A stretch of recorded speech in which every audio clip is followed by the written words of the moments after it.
again with the white man. With another one. Back at it again with the God Game podcast. You already know, godgame10.com. Get your GG merch. We creating a movement. It's bigger than you and me. You plus me equals eternity. Just realize or figure out the power that you have, and if you can help anyone in any way, to achieve their goals or dreams or whatever the case may be, like that's a step forward. Yeah. Yeah, it doesn't have to be a giant step. Just need some steps. Yeah, we just trying to go forward. That's all we trying to do. We ain't trying to be stagnant. We ain't trying to go backwards. We just trying to move forward. All right, God Game fan, what you just heard was a little part of the first episode of this series that we're doing about things that are going on in the world. If you didn't hear last episode of the series, go tune in. And we apologize for last week. Things just got a little crazy, a little hectic, no excuses. But so if you have not seen part 1, go do that now. Or save it for whenever you have time. And this is part 2 of the series, so we're just going to dive right into it. Here's something else that I wrote down. I said, oh my God. They said, the land of the free of the white man, the home of people who had to be brave because they weren't free. Say that one again. I didn't catch that one. The land of the free of the white man, the home of the people who had to be brave because they weren't free. Yeah, I don't know what that one still went over my head, but it sound like it probably is dope, but it's not hitting me. You know how they say the land of the free, the home of the brave? Okay, all right. So the land of the free, in parentheses, of the white man, the home of the brave. Okay. No, the home of people who had to be brave, us, because we weren't free. Okay. We aren't free. Okay, all right, I got that. All right, that makes more sense now. All right, that holds some weight. I said, "Oh my God," I didn't think of it like that. I know a lot of people, kind of similar to what I had wrote down. A lot of people are gonna be, mad about this, uncomfortable, turn it off. But it's like you can't change anything you don't confront. You could keep denying that there's racism in America. And then the problem will still continue, externally and internally if you don't confront the problem. And going based off that, right? There was I'm going to tell some resources, people can like read or watch. So some movies or Netflix, Hulu, whatever, is When They See Us. Whew, God, When They See Us just made me like cry. 13th, Dear White People, Mudbound, I Am Not Your Negro. Those are on Netflix. And on HBO, you can watch True Justice, Bryan Stevenson, Fight for Equality. And I don't know where you can watch this, but like Just Mercy. And that's based off Bryan Stevenson's story. But there's some quotes Bryan Stevenson said in his like True Justice like documentary. And here's some, and then I was just like, I like shared it on like Instagram too a while ago, but he said, there's a history of untold cruelty that hides in silence in this country. We have to do better by creating a narrative that pushes us into the right place. He said, I don't think we will be free until we're willing to tell the truth about our history. You can't have reconciliation without the truth. He said, in other countries like South Africa, Rwanda, and Germany, for example, they recognize that there won't be recovery without truth and reconciliation. In this country, we do the opposite. Like Germany, like they've recognized the Holocaust, and they have like memorials and stuff that says, hey, like this is what we went through. But they're able to, I don't want to say like get past it like it never happened, but they're able to move forward because they acknowledge that it happened. Another thing he said is, I don't think we've created many places in America where we tell the history of slavery, the history of lynching, and the history of segregation in a way that motivates everybody to feel inspired and to say this will never happen again. And I was just like, dang, these are some powerful thoughts. Yeah, that one hit, because I'm thinking, I mean, could you imagine if a school would teach it how it was? I mean, Like, yeah, it probably would move people. It probably would. I mean, it moved me every time I think about it. I'm saying, like, Every if you're time. compassionate, it doesn't matter. Like, you should know if someone is treated badly, bro. It's not okay. I don't even know. Like, I know, through the history of events, which I'm still learning about, because like the bombing of Rosewood, bro, I never knew about that. The bombing of Tulsa, I learned that like recently, a couple years ago. There's a lot of stuff in our history that Black history is pretty much America's history, and you don't learn that in freaking, you don't learn that in school. You don't learn how we've been oppressed for years. You just learn say slavery, the civil rights movement, like that's it. But like there's so much more to it. I mean, here's the crazy thing for me. I don't know if I said this before, but like finding out that Jesus Christ wasn't white. That Oh, was big for me. bro, that was mind blowing. And I went to Catholic school, Christian school, all that stuff. You see all these little, murals and stuff like that, and they got Jesus as a white man with like blonde hair.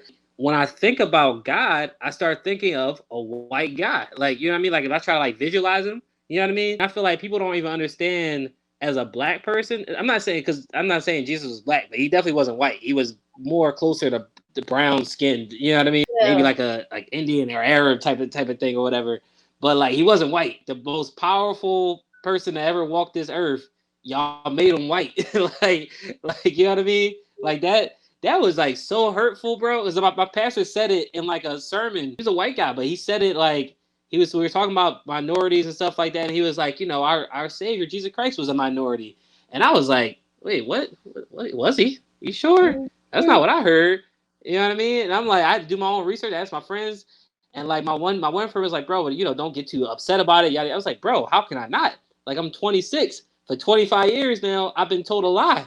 I forgot what if we talked about it in one of the other podcasts, but like how exposure and like seeing somebody else helps at least help. I'm not saying it's like a necessary thing, but it helps you see how you can be successful yourself by seeing other people that look like you being successful. Not saying I can ever be Jesus Christ, but like the fact that but I'm just saying, but knowing that he looked similar to me, you know what I mean? That it's a confidence builder.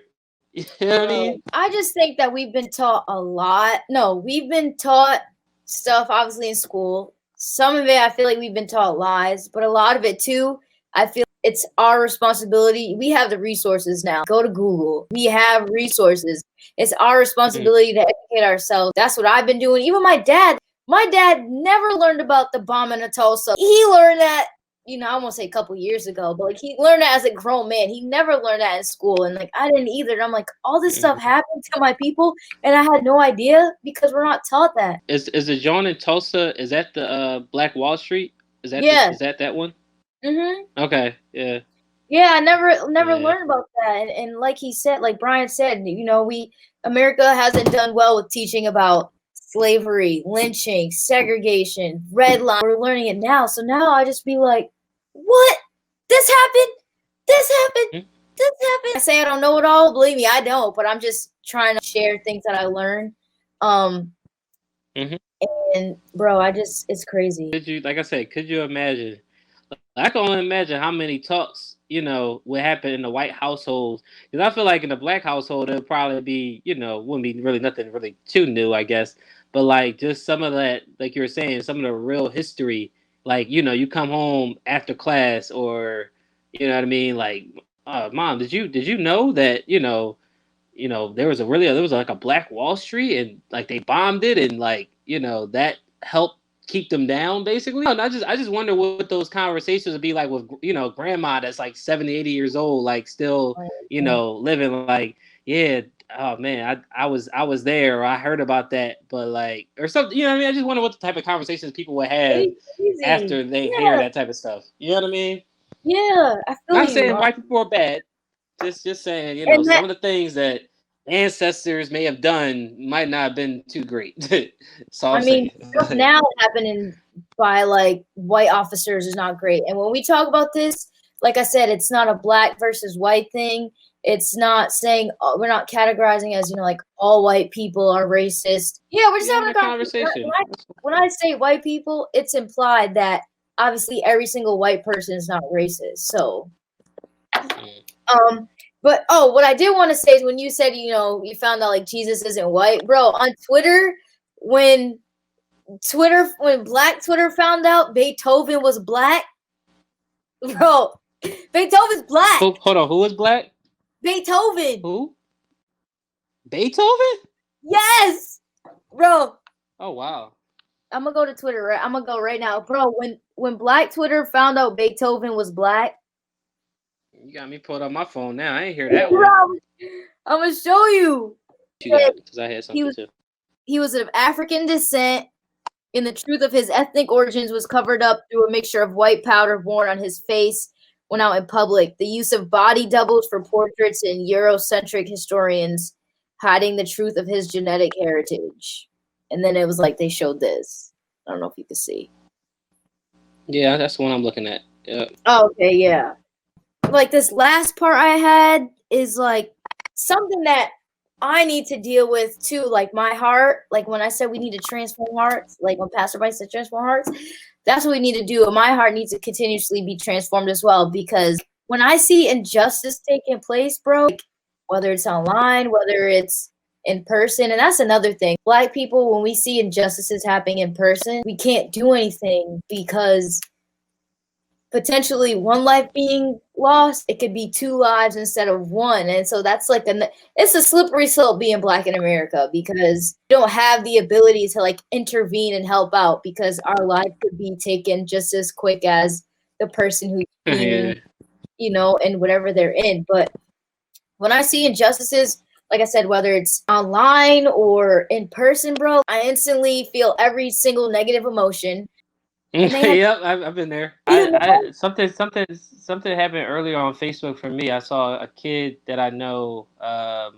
He has like this movement, and I'll even shout him out. I think it's called like Spread Smiles or something like that. Really, really cool thing. I can't remember everything he's doing with it. He was getting recognized on like NBC 10, I think. For a minute, my heart was like, I wonder what type of advantages that guy had because he was, white kid, whatever.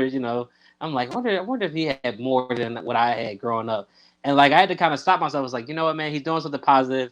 Let me celebrate it. I'll share the post or whatever. For a quick minute, I definitely was kind of like, man, he probably had some advantages I ain't have or something like that. Or something like, you know what I mean? Like I started, I should say, maybe not say make excuses, but I was just kind of like, I was in a way envious, but I was throwing hate. I was throwing shade. You know what I mean? Yeah. I think you used the right words, bro. I've definitely thought that too. And that's what I'm saying. We've just been so programmed. Sometimes those are the first things that cross our mind. It has crossed my mind. I see stuff, people getting certain things, like white people getting certain things. And I'm just like, their dad must have been this, like, oh, they had an advantage. Oh, white privilege. Oh, and we're going to talk about white privilege in the next episode with Mama. Okay. Because there's a whole, I got a whole. I was just gonna say one of the podcasts that's gonna be coming out when we talk about sponsorships. I don't know if I talked about it in that joint, but like most of the people that I saw getting, those sponsorships stuff like that usually were, white.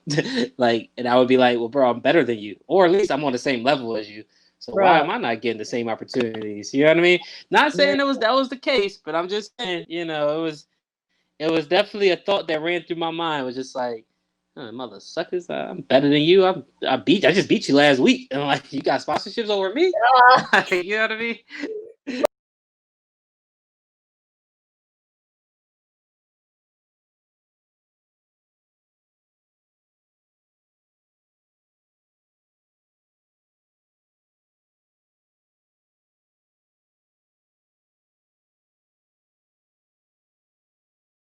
I just wanted to say, it's not enough to say you're not racist. It's not enough to say, oh, well, I have a black friend. Well, I have a white friend. Well, I have an Asian friend. Well, I have a Hispanic, Latino friend. All of our voted for Obama. Race. Can you let me finish my thoughts? I'm sorry, but that was one of them too. I was adding to what you were saying. Oh God, I voted for. Yeah, that's actually a good one. Bro, you because your comment just sidetracked me, and I was laughing in my head. So I'm like, can I finish? This is not. We're not saying, for those who are listening, we're not saying that racism is your fault. That's not what this is about. But it is your responsibility to help. What's the word?